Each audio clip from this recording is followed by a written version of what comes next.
Well, a very warm welcome to everyone on this dark winter evening for what promises to be a truly thought-provoking and fascinating event. My name's Monica Bohm-Duchen. I was the initiator and later the director of the Insiders Outsiders Festival, which I hope and suspect many of you will already have taken part in one form or another. If you haven't come across it yet, essentially its remit was to pay tribute in a nuanced and analytical and again, thought-provoking way, not merely uncritically, pay tribute to that remarkable generation of mostly Jewish refugees who found sanctuary here from Nazi-dominated Europe, and their legacy, of course. And what could be more appropriate, therefore, than to have a session on Arthur Koestler and particularly on Darkness at Noon. I'm going to hand over to David Herman very, very shortly.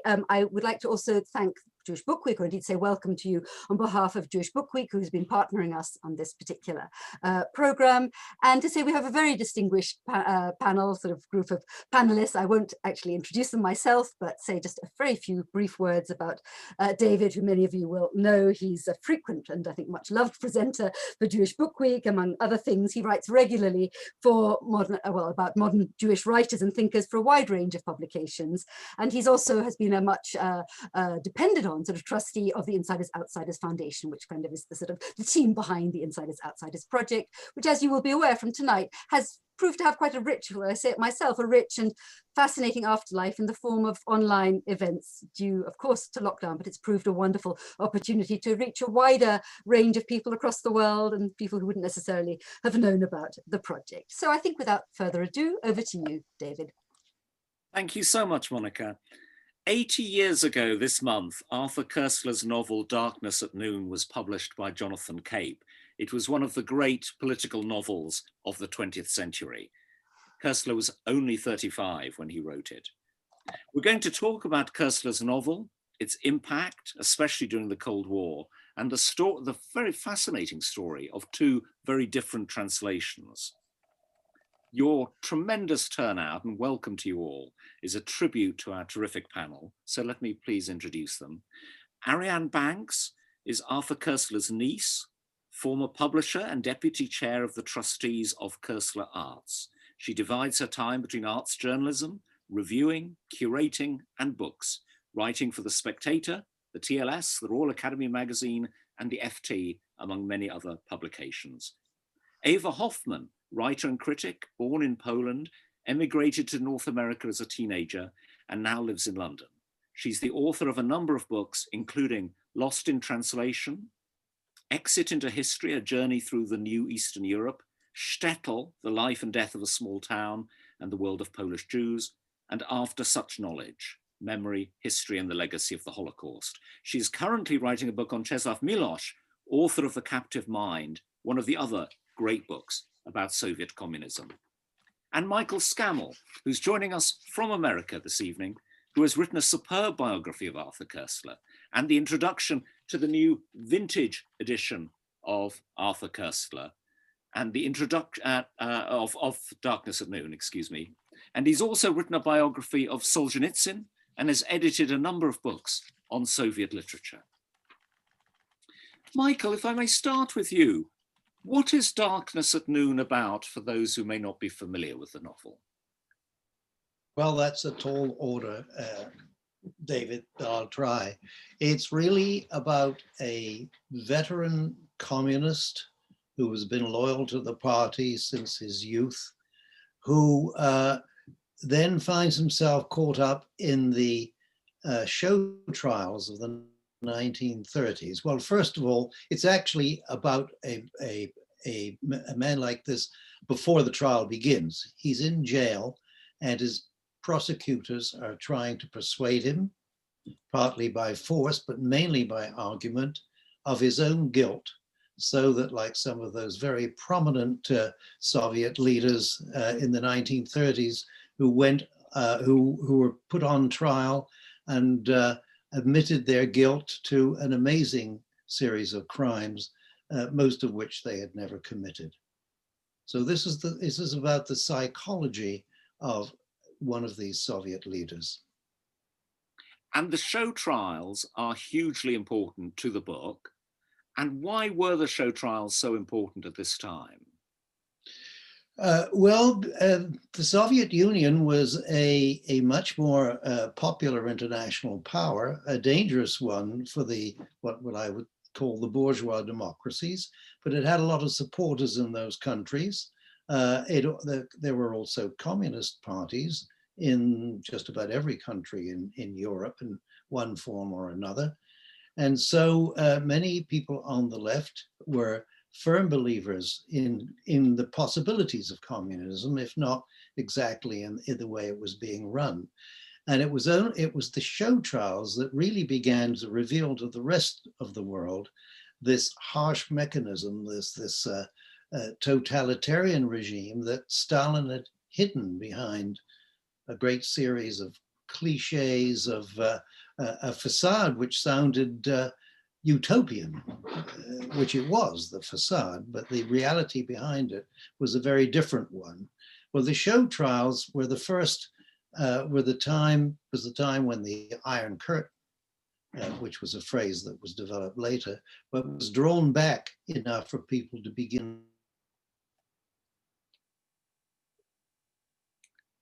Oh, Michael, I think you've muted yourself accidentally. If you can unmute yourself, I'm so sorry.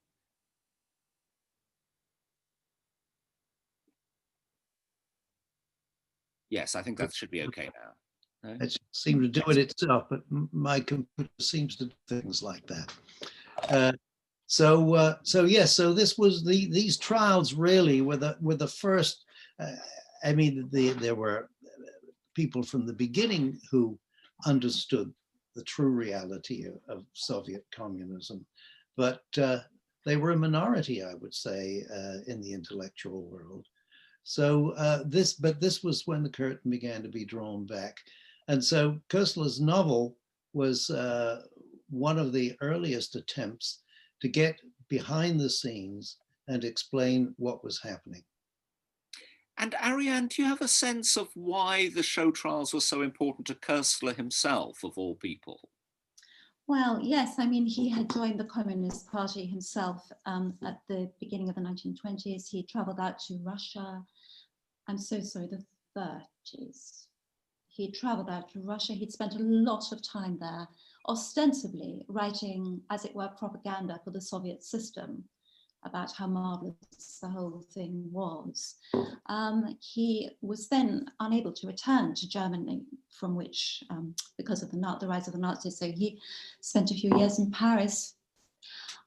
He had seen appalling things when he'd been traveling around Russia, and yet his convictions, his communist convictions, were still so strong that he didn't, as it were, let them add up to any kind of denial of the system. It wasn't until finally he was imprisoned in Spain during the Spanish Civil War. He was out there reporting for the News Chronicle. He was captured during the Battle of Malaga. He was imprisoned, as I think is well known, and he spent 3 months on death row. And that he saw totalitarianism right up front and began to realize all the connections between that and the news. When he heard of the news of the show trials, the parallels between the two became overwhelming to him. And of course, he actually resigned from the Communist Party in 1938, just after the Great Moscow Show trials, and then wrote this novel in 1939 as a way of kind of coming to terms with his own disillusionment with the system. So it was both a response to the Soviet show trials going on and off through the 30s, but particularly in 38 when Bukharin and others were tried, but also the situation in Spain, which for Koestler, as for Orwell, was a sort of huge revelation, really. Huge revelation, yes.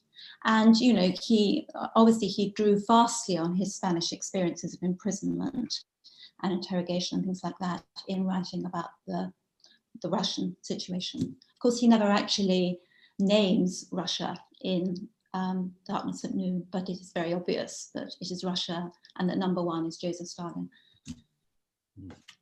And Eva, could I just interject there, David, certainly, that Koestler's book, Dialogue with Death, that he wrote about his time in jail in Spain, was really his birth as a literary writer. It's a wonderful book. It was highly praised by Sartre and Camus in France, by Orwell in Britain. And so it also, this whole topic, if you like, was a key turning point in Koestler's own life. And Eva, one of the things about Darkness at Noon, which was so original, was his interpretation of why the old guard confessed in these rigged, terrible show trials, which were a complete travesty of justice. And it was a sort of, do you have a sense of how convinced you are by the originality of this argument? Well, it seems to me that the book is, it is about a particular person who was highly positioned in the party. It is about the extreme brutality of the Stalinist regime and how the revolution devours its own children, as Downton said. But it is also an incredibly insightful analysis via various confrontations in prison of the mind of the true believer and a crisis of faith of this true believer, which is incredibly anguishing to him. A crisis of faith in which he begins to hear another voice within himself, a voice which is outside of pure logic. You know, Stalinist ideology and, you know, belief in Stalinist ideology was driven by the belief in the logic of history, and that you have to follow pure logic, and if it involves killing and assassinating huge numbers of people, so be it, that's all right. And, you know, the main character, Rubashev, who I understand was modeled on Bukharin, is one of those true believers who has committed some very terrible deeds and has been responsible for deaths of people who were friends, etc. So he has this crisis of belief. And he begins to hear this other voice, this inner voice. I am carrying on about this a little bit because I find this a very fascinating part of the book. A voice which he calls the grammatical fiction. And the grammatical fiction, I have lost David from my screen. Oh, well, I can still see you and oh, hear you. Here you are, okay.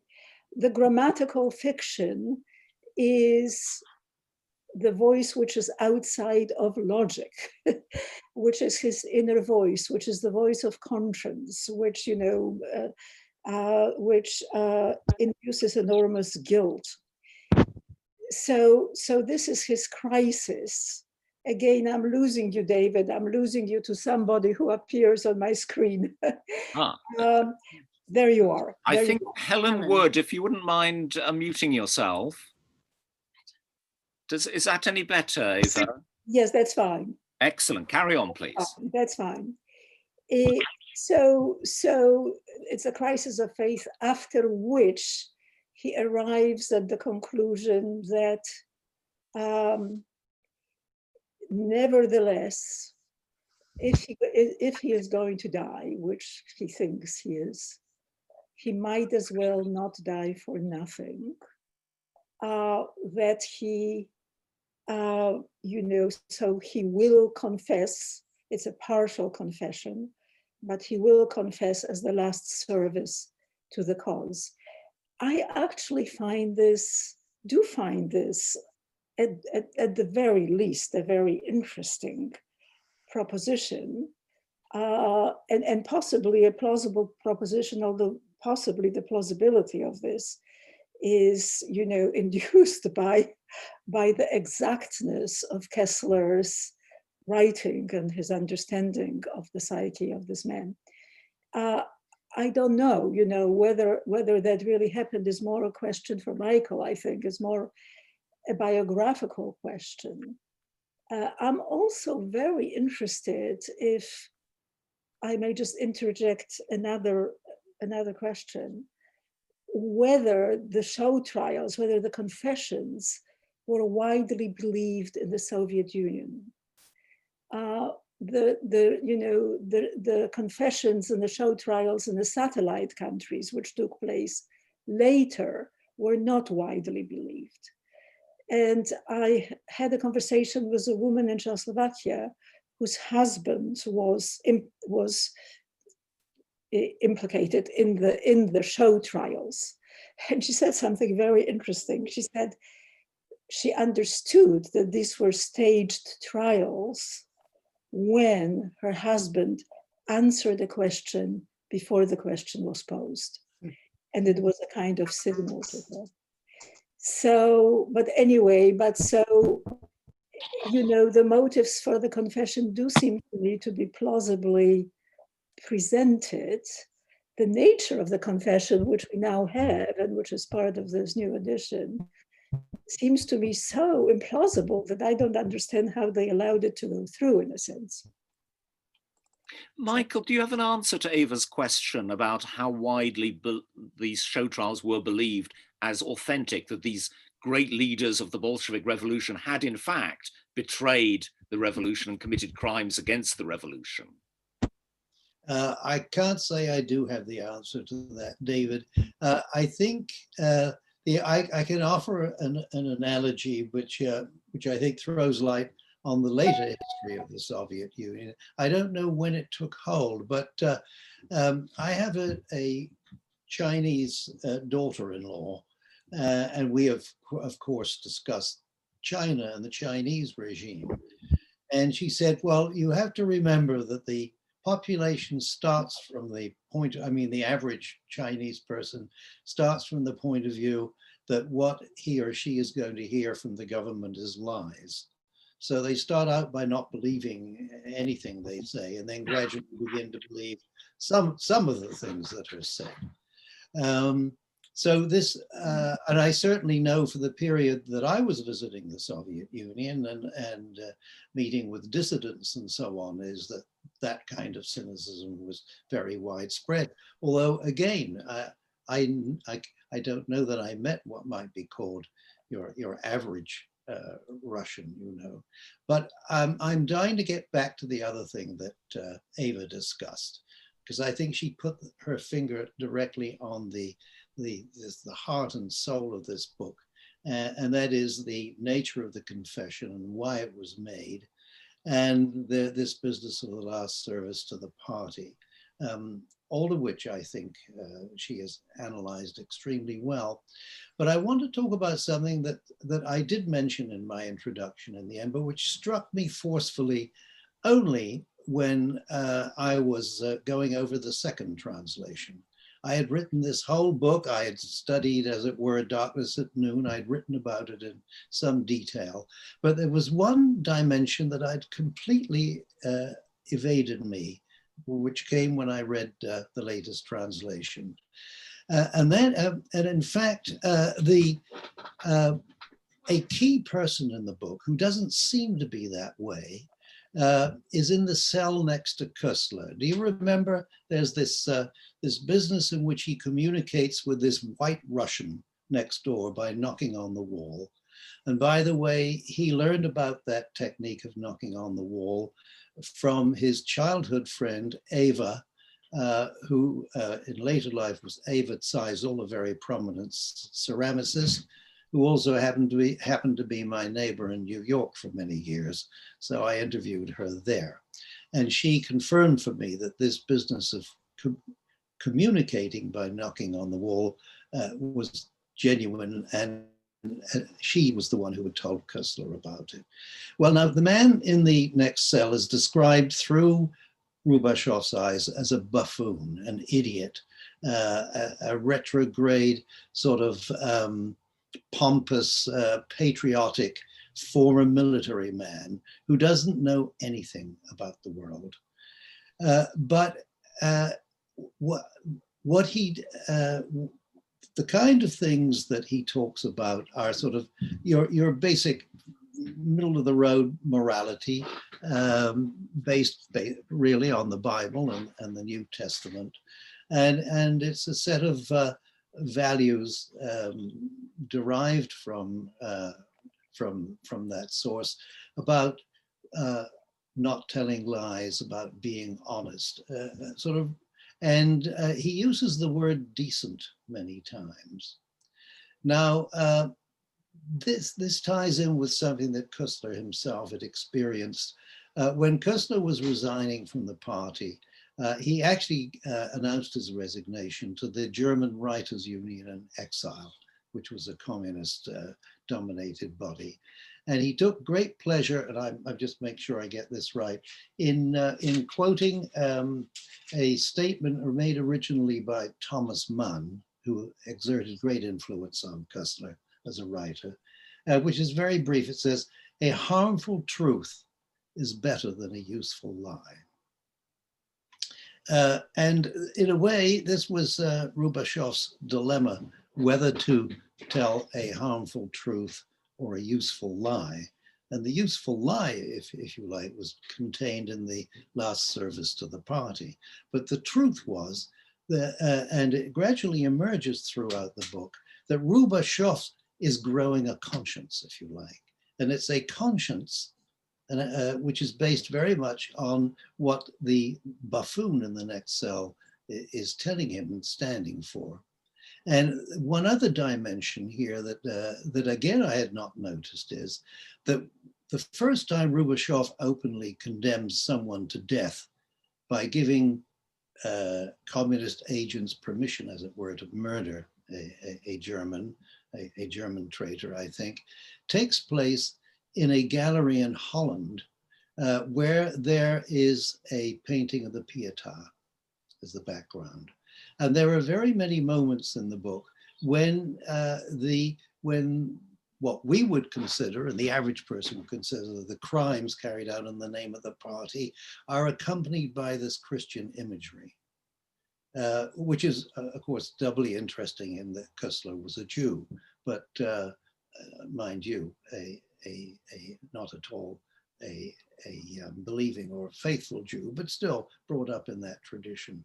So Eva, to come back to your analysis of it, this seemingly very simple but very ancient set of morals, ethics, if you like, are in the end what take over Rubashev inside.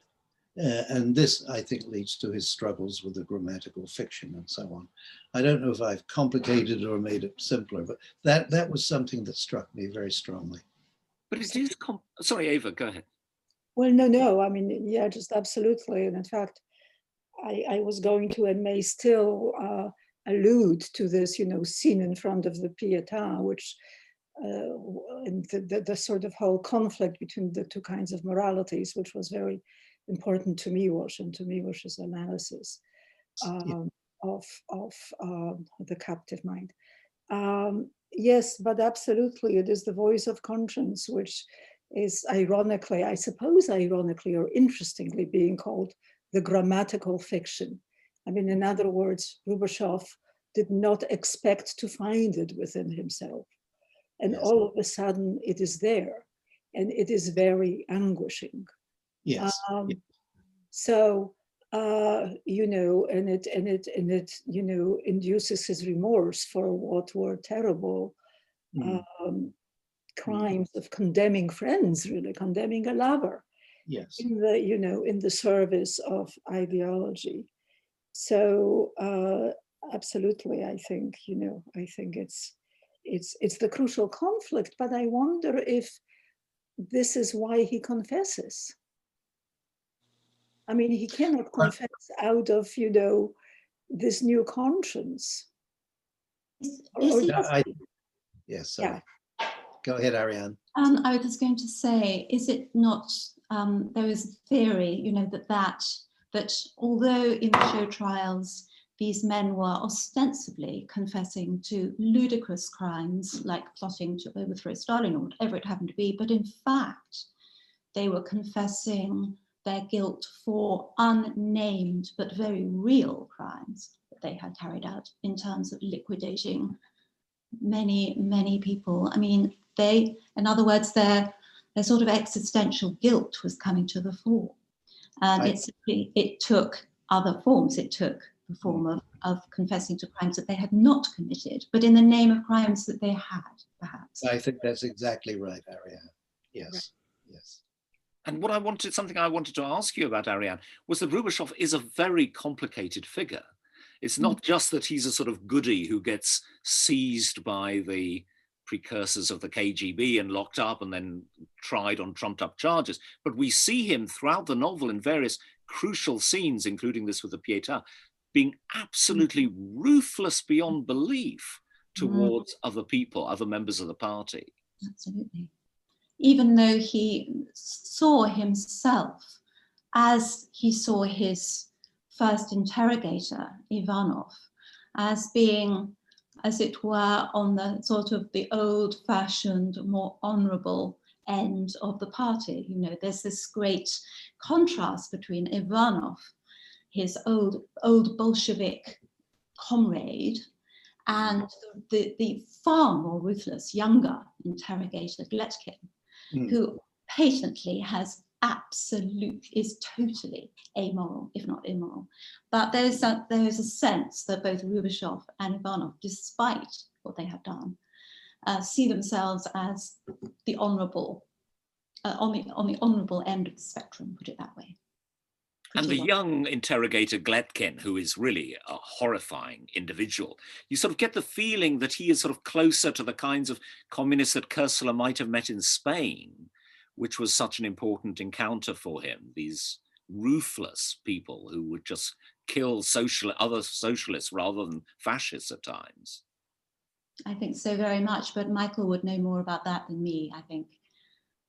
Well, but I think, you know, the sense of the generations of communists is very interesting in the book. There are generations of communists, and yes, it's, you know, Rubashov, and at the end, the man whose execution he hears and witnesses in prison is almost the oldest of them. You know, he was the commander on the Potemkin ship, which was, you know, at the very beginning of the revolution. So, you know, and then there is his generation, which is much better educated, much more intellectual, and which can argue about, you know, the sort of the justifications of Stalinism. And, you know, so the conversation between Rubashov and Ivanov is actually a very interesting argument, and the devil is really given his due in this. And then you have Gletkin, you know, of the subsequent generation, who is crude and uneducated and you know, brutal in a kind of more forthright way, I suppose we could say. And at the very end, I think this is very interesting. At the very end, this is after Rubashov dies, there is a segment in which a young woman reads the text of the confession to her father. This is in one of those horrible collective blocks that they live in rather horrible circumstances. The daughter is clearly a true believer. The father is not, and he mutters things to himself about, you know, sort of, which suggests this belief. And then he realizes he'd better be very careful, because his daughter could inform on him, and he would lose his apartment. So this, of course, also happened in the Soviet Union, and this is yet the next generation. So, yeah. Absolutely, yes. Can I add something to that, or to what Eva just said? And I was interested that it hasn't come up yet, and it also didn't really come up a lot in the discussions of the new translation. But when the book was first published, or rather right after the war, when it was so successful, and when dissidence was beginning, if you like, in Eastern Europe, well, in Soviet Union, Eastern Europe's another story, because as Eva said, I don't think most people ever believed what their government was telling them.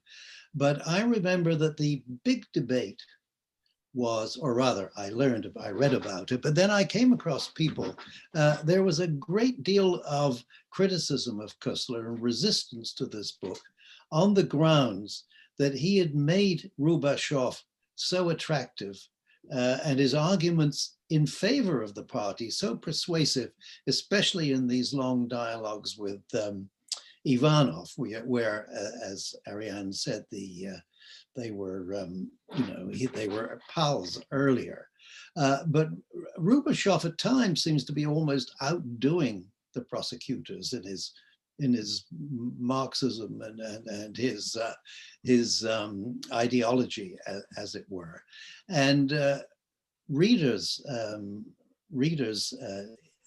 mostly, I think, exiles or emigres from the Soviet Union and from parts of Eastern Europe, were up in arms that he had made communism at times look too good, that he was so bad. And that was part of his gift, I think. He could see both sides of the argument, and he remembered very clearly what had seduced him, because he had, as Eva said earlier, he was a very faithful communist in the early 1930s.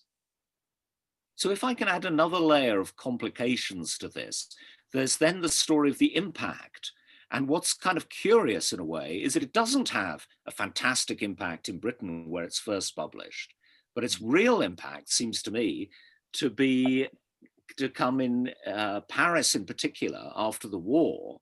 And I wonder if any of you would like to address this, why it had so much more impact after the war, and particularly of all places in Paris rather than in Britain. Anyone else want to go? I'll happily speak to that as well. But Michael, why don't you start and then we'll move on to Ariane. I may add something, but and Eva. You probably know better than we do. Michael, so how many copies, first of all, did it sell in France? Because this is an extraordinary statistic. Well, it ended up over 2 million. But I think you've, not just because I'm sitting here in the United States, because you've omitted the reception there, because the reception in Britain was quite lukewarm, and very few, I mean, a few people like George Orwell, Michael Foote and so on understood the meaning of the book. But it's, I think, partly passed because of the pressures of the war beginning and so on. It was received, it was a bestseller in the United States from the moment it was published. And I think this is partly because the United States was more anti-communist, if you like, or skeptical about communism than most countries in Europe, I would say, from the beginning. It also had a very large number of Russian and East European, but mainly Russian emigres, who were quite prominent in literary circles as well. So in the US, it did a lot better to begin with.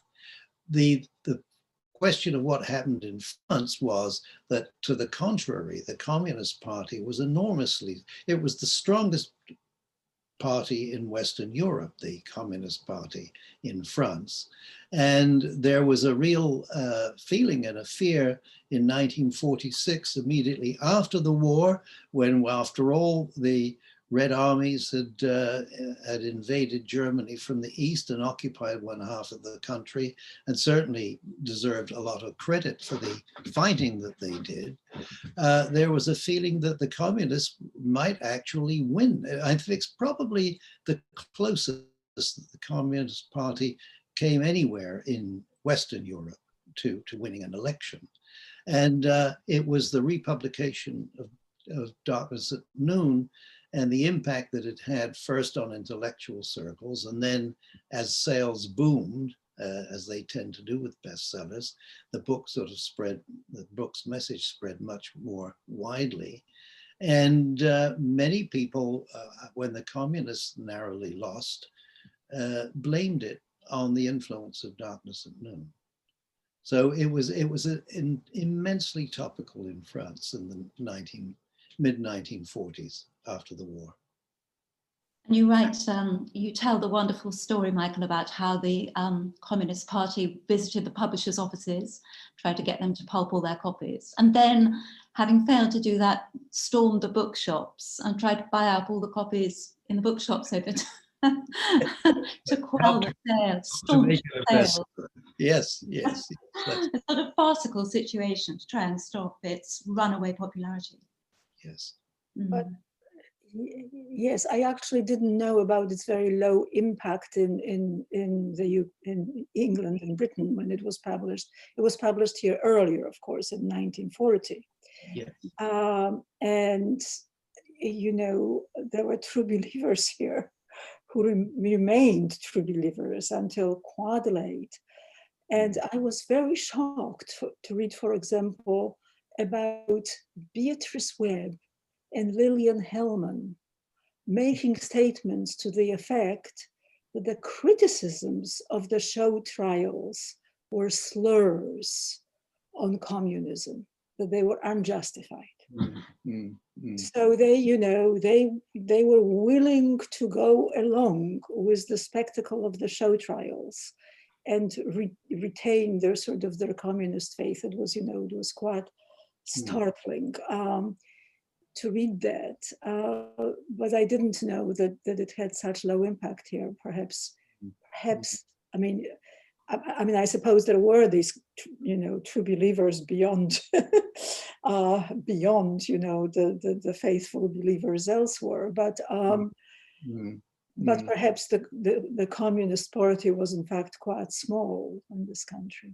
And Eva, there's another context, of course, which made the book as topical as it had been when it first came out in 1940. Yes. In the late 40s, which is the show trials in Central and East Europe, particularly in Czechoslovakia and Hungary. And so that it suddenly had taken on a whole new lease of life in a way as a topical. Yes. That's a very good point, David. I hadn't thought of that at all, but yes, that's a very good point. And Eva, growing up in Poland, was it a book that was ever talked about, or presumably not? I left when I was too young. I left when I was not quite 14, so I wouldn't have known. I certainly know that my father read it and knew about it. I also saw sort of, you know, the last, not quite the last gasp of Stalin, I suppose, and how pervasive the propaganda was and how pervasively it extended. And it was when I was still a child, when Stalin died. So Stalin died, I was about 8 years old. And, you know, so there was an enormous, you know, commemoration in our school. But in our classes, all of us were required to cry, basically. And so, you know, because our great leader, Stalin, died. I think in the Soviet Union, as far as I can tell, there was genuine mourning. I mean, you know, he had a real following. But in Poland, well, I don't know what a lot of the children thought. You know, I was very proud of the fact that I didn't cry, but I think, you know, that was a bit rare and I was quite inoculated by my parents. But anyway, so this was how pervasive it was at every level of life. Yes. I don't know. I don't know the situation as intimately, obviously, as you do, but I do know that the Darkness at Noon was translated into Russian at least twice by dissidents. Well, one of whom who eventually lived in London, Igor Galomstok. I don't know if you've come across him because he lived in London for a long time and wrote about art, but mainly about art in Russia, although some about the West. I also wanted to add to the Beatrice Webb comment you made. I was a child during World War II, and my parents, who were good Labour Party supporters, also took the magazine Soviet Weekly, which was a form of propaganda, and right through until after the war and the time when the Labour Party was won the elections in 1945 and introduced their own version thank God, Western socialism. There was a decided feeling among leftists of sympathy for the Soviet Union, and a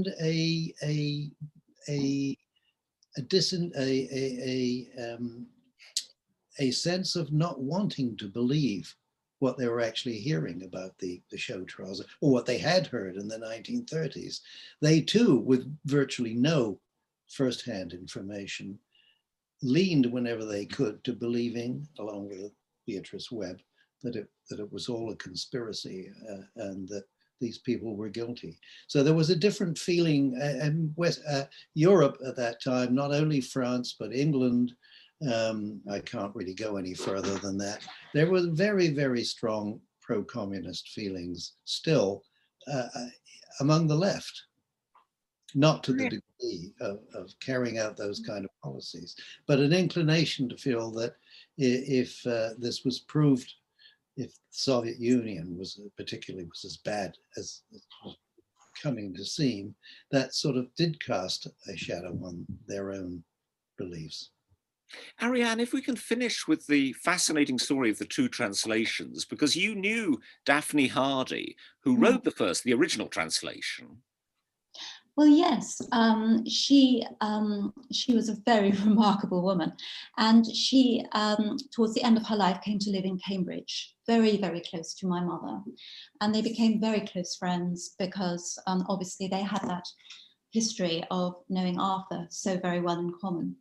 By that stage, she was elderly, but she was, I think, she was very sort of gruff and down to earth and almost mannish in her manner. I mean, she absolutely had, she was a scrupulously honest woman. She would never, ever dream of saying something just to be polite, just to be, just to be accommodating, whatever.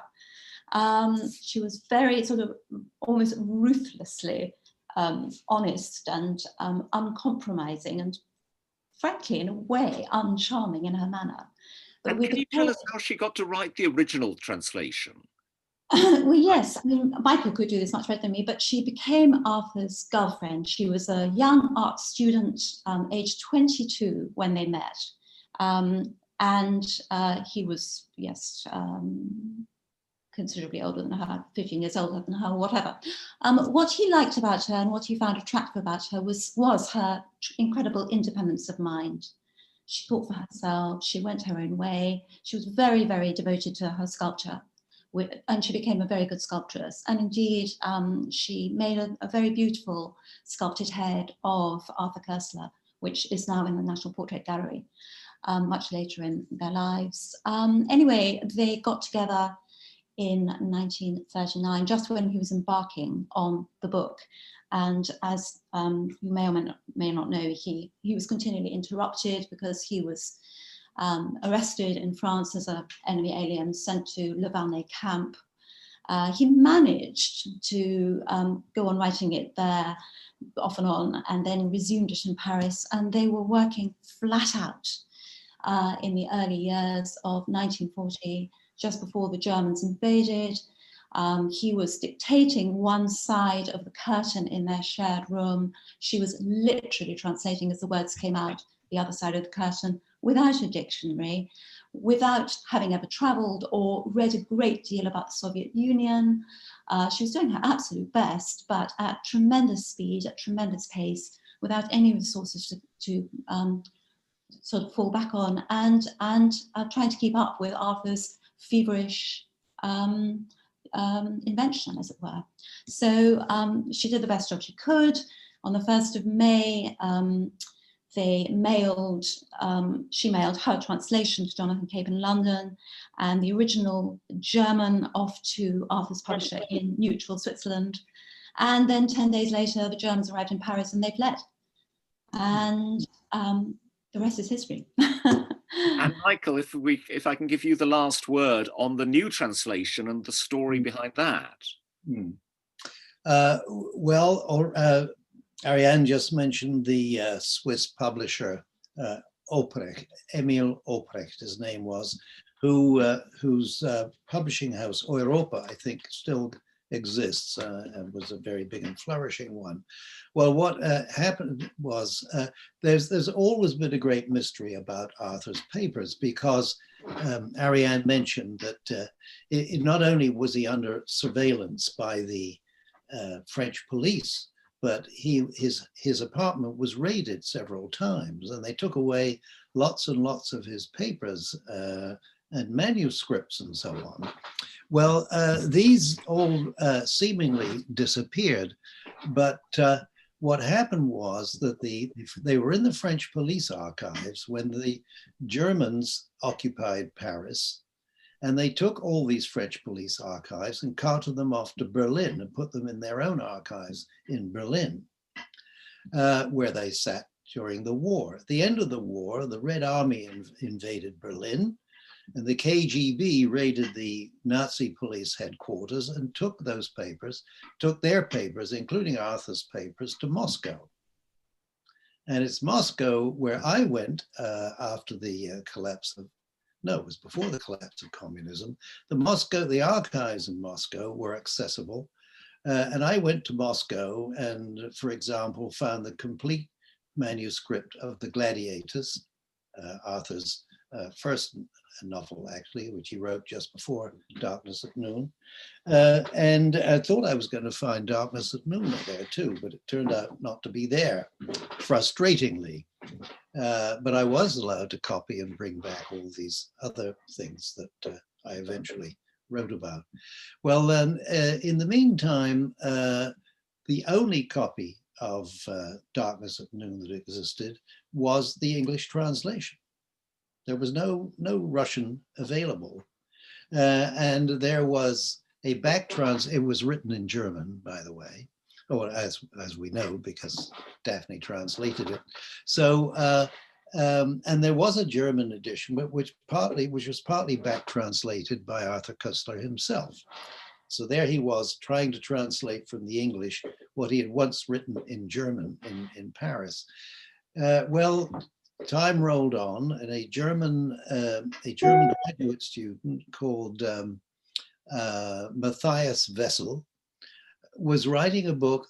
He was trying to rehabilitate Arthur as a German author, because, as I also mentioned in the introduction, Koestler was deemed so English that he was put in a list of the 100 best English language novels of the 20th century.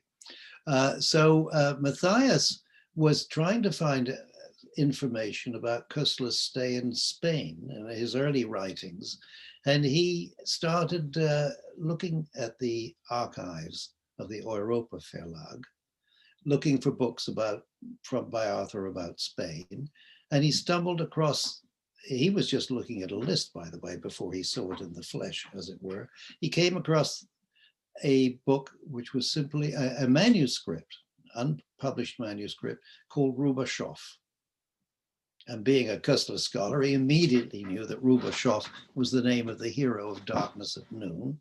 And he immediately arranged to, I don't know whether he actually visited Switzerland, but he got a copy, at the very least, a photocopy of the, and it itself was a carbon copy of the original manuscript. Koestler, as many people in those times did, would have 2, 3, 4, sometimes 5 carbon copies to make sure that the original wasn't lost. Took it back to Germany and read it. And there was an article about it in the German newspapers, which an Austrian friend of mine wrote to me about. And I checked into it and realized what had happened. I contacted Wessel. He sent me a copy of the original with permission of the publisher. And at that point, when I looked at it and I saw that there were many corrections, I saw that there were parts of it that had not appeared in Daphne's translation, short parts, not huge pieces at all. And it seemed to me an ideal pretext, among other things, to order a new translation, simply to get that version in, but also to give the book fresh life, which I think it deserved, and contacted a number of American publishers, and one of them agreed to commission and pay for the translation. And that's how this one came about. And on that note of detective story and triumph, I'll hand you all back to Monica, who will field all the questions that people have sent in. And if there aren't any questions, Monica, just come back to us and we'll just carry on all night. There are not as many as I expected, given the fascination of the topic, but maybe people feel that you have actually covered almost everything they wanted to know. But perhaps we should, before I read out the ones can you please mute yourself, whoever that is, before I do read out the questions that have been typed in. Ariane, I think you wanted to say a few words, did you not, about Koestler Arts, which is very much a living legacy of your uncle.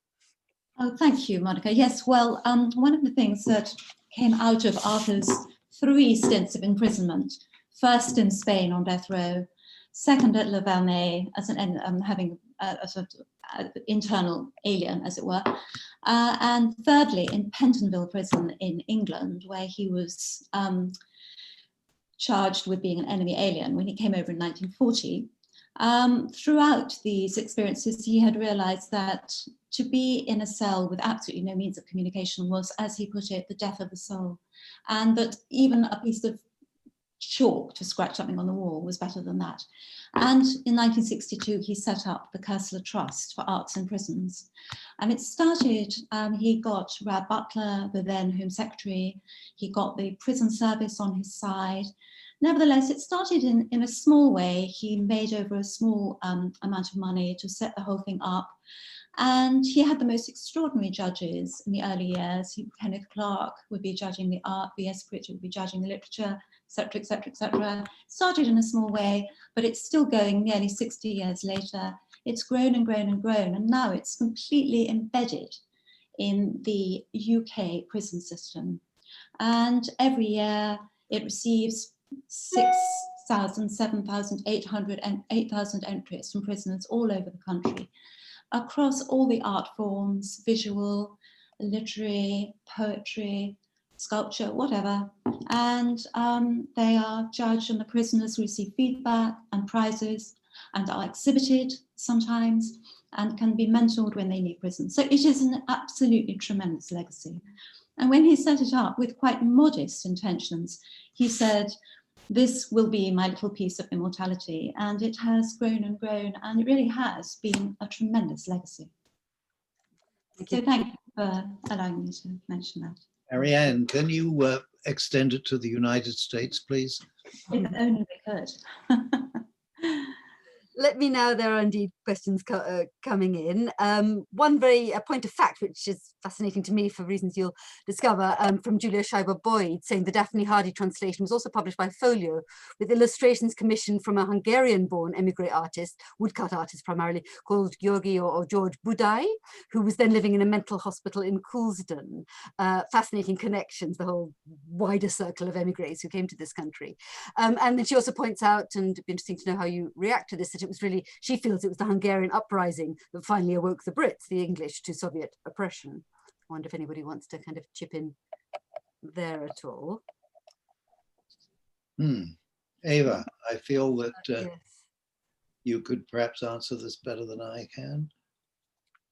Although it's about Britain, I suppose. But well, I think Ariane and David know as much as I do about that.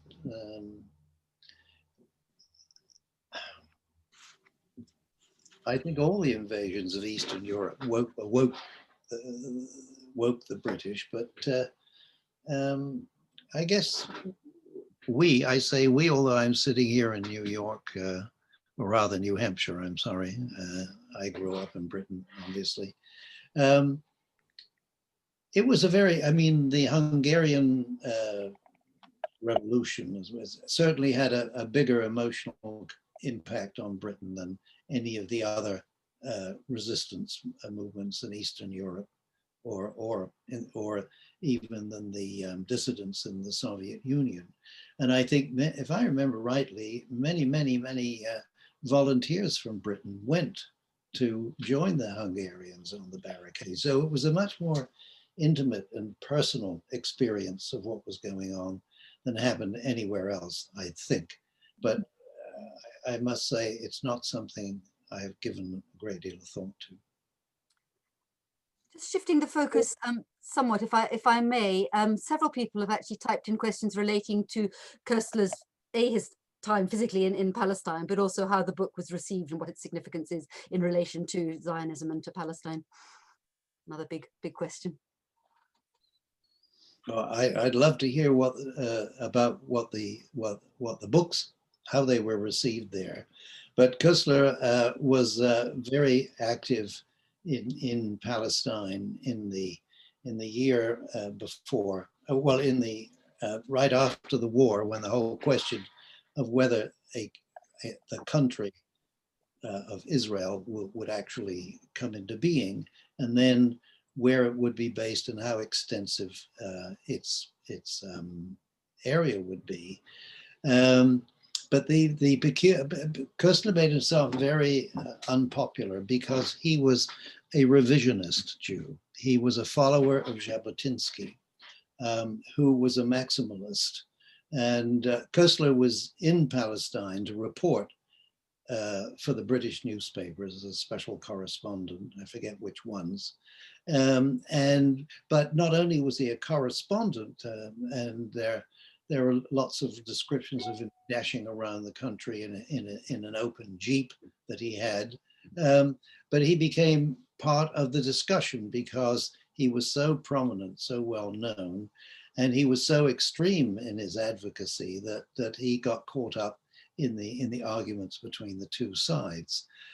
I would imagine that in contemporary terms, his kind of policies, and forgive me, I'm not very well up on Jewish politics or history, but it would be the equivalent of the kind of policies that someone like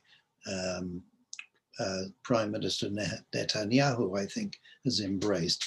But from the very beginning, that is in 1944, 1945, 46, Koestler was pushing for the whole of the West Bank to be part of the future state of Israel. And he lost. That is, he lost the argument at that point. But he was then marginalized, and I think luckily so, and for good reason. But it's interesting that the whole process brought back, as it were, the early extremely ideological and pugnacious Koestler of his early communist days. He was absolutely, he was extreme, he was immovable, he was very difficult to talk to, and very rigid in his views. He didn't want to compromise at all. So he did get marginalized, but for that short period, and he had been, by the way, I should add that as a schoolboy, he had been attracted to Jabotinsky. And then when he was at university too, in Vienna, he was a member of the Jabotinsky's student group, who demonstrated and also went out onto the streets in favor of Jabotinsky's views. I think for lack of time, I mean, unless anybody feels passionate if they want to chip in on that topic, maybe we should look at some of the other questions. Monica, may I just throw in one little footnote to all this, which was in his second volume of memoirs, Koestler writes, actually, Nikolai Salmanovich Rubashov was the name of the editor of Devar, the Palestine Labour Party's daily paper, which I just throw in for what that's worth. Yeah, wonderful, David. Yes. Right, as it always happens, it's always at the last minute that all the interesting questions or more questions come flooding in. So let me just fire a few more at you, if I may. Fine, let me just try and prioritize these.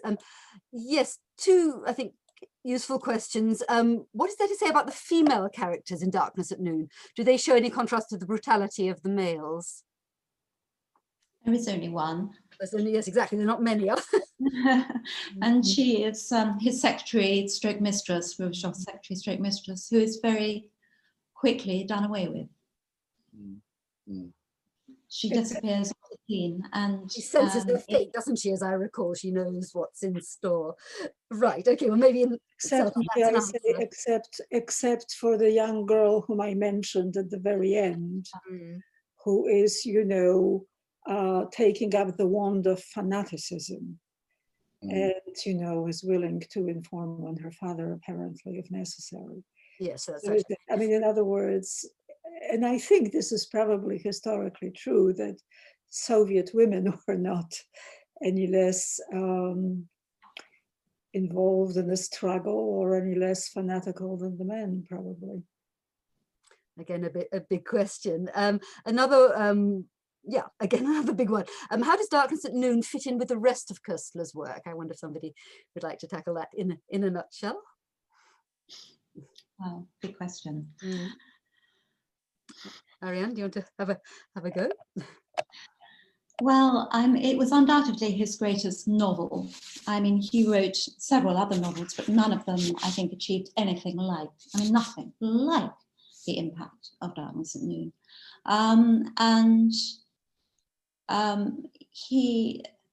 He really found his stride with Darkness at Noon. I mean, his only previous published work had been a novel called The Gladiators, which had not really done very well.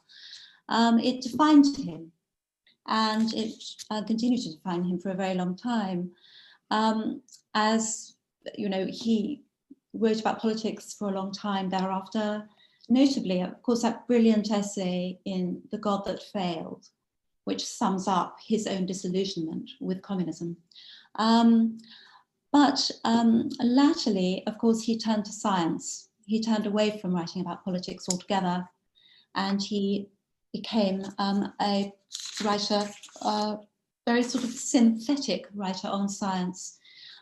He himself, towards the end of his life, really wanted to be remembered more for his science books than for Darkness at Noon and his other political writings and his novels. But I think that most people would agree that his earlier work was far better than his science work, which proved to be fairly controversial. But Michael would probably like to say a bit more about that. Well, I'll come back to in a minute, but what I want to say is I totally agree with you that none of his other novels came anywhere near Darkness at Noon in being a successful piece of fiction as well as immensely topical. But it's interesting that two other topical novels, and he was a journalist, of course, that came out. He was, not only was he considered the first to write about the show trials, but he wrote Thieves in the Night about Jewish settlers in Palestine before the discussions of it as a country began in earnest. And a lot of it is set in a kibbutz and about the life of the kibbutz, and in which some of the characters would be characterized by respectable people as criminals in the way they demonstrated. I mean, rather like radicals at any time, right up to today for that matter. And then Arrival and Departure was about the Holocaust. So he was writing about both these topics really before they had been taken up. I can't account for, let's say, any literature in any Jewish literature on the subject, but it's certainly in English. He was the first to write about those topics. As for the science, I agree with Ariane, but I spent an awful lot of time trying to understand the science and reading that enormously long shelf of books about science. The one I've heard the most praise for is The Act of Creation, in which he tackled both creation as a right, but creation in all its other forms. And I've heard very, I mean, that is numerically, I had more letters and communications from people who liked that book than the others, for what it's worth. Of course, we know where his science ended up in, goodness, what's the name of that? What did he end up with? Parapsychology. No, not psychology. What? Parapsychology. Parapsychology. That's the word that's escaping me, yes. which which is what got all his books into Edinburgh, his papers into Edinburgh in the end, because they started the chair of parapsychology in I wonder if I might ask a question on the back of what we've just been talking about, which it occurs to me hasn't really been addressed in spite of all the wonderful, interesting things you have been discussing, and that is the book as a novel, as a piece of fiction. It is, after all, a work of literature, and what role his mastery of structure and words, Eva, this is probably a question for you and maybe David as well, contributes to the fact that it may well be, well, indeed, is one of the great books of the 20th century. David, I'll let you go for. Well, I think Eva, why don't you start? Well, it is a completely riveting novel. I don't think he was a writer who thought about style, who thought about stylistic innovation and thought about the importance of style. But it is written with great passion, and out of this very confined and very gloomy situation, he makes a riveting drama worthy of Le Carré, at least. And it is all in the detail. I mean, it is his very intimate and close knowledge of the detail of prison life and of, these communist characters that makes the novel riveting. It is a philosophical novel. So, in some writerly terms, I mean, he is not a Virginia Woolf, but I think it is, I think Darkness at Noon is a great writerly feat, aside from all else. Mm. May I make a rather controversial intervention at this point, which is to say that I think there is a case to be said that many of the greatest novels of the 20th century were actually not great literary works in some respects, but either were addressing a subject which was so hugely important, like the show trials or like the Holocaust, often in a plain but very gripping style, and that their legacy, I think, has been consistently underrated because they're not considered great writers like Faulkner or Virginia Woolf.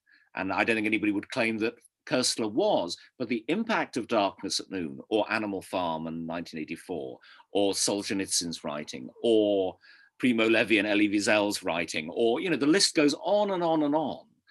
That they may not have been great stylists, but their impact, I think, will live on for decades, perhaps centuries. Well, I would back David on that point. Whether it's controversial or not, I don't know. But I realized this again when I went through the translation, the new translation, to check it over and so on, and it's quite stodgy in places, and the writing is very plain, as you say, and to the point. Or rather, as Eva said, especially good on detail. But it reminds me of, I come to it because from a place where I used to entertain the fallacy that the style, and the structure were everything.